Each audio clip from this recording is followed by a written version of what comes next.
nyo guys, maganda na ang panahon. Ayan, this is our 5 days in Halong. Ayan, ang ganda ng panahon, no? Tapos ang hangin din, perfect talaga. Ang ganda ng weather natin today, kaya ready ang lahat.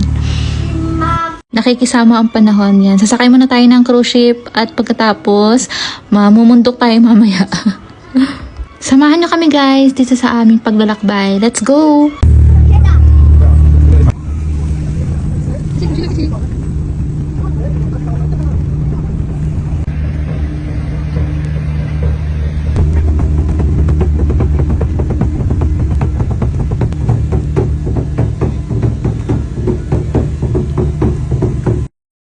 Hello everyone! Ayan, nandito nga na nga po tayo sa Octopus Cruise Ship. Ayan, diretso lang, lakad lang tayo, tapos pasok tayo sa loob, akyat tayo sa taas, sa pinaka second floor.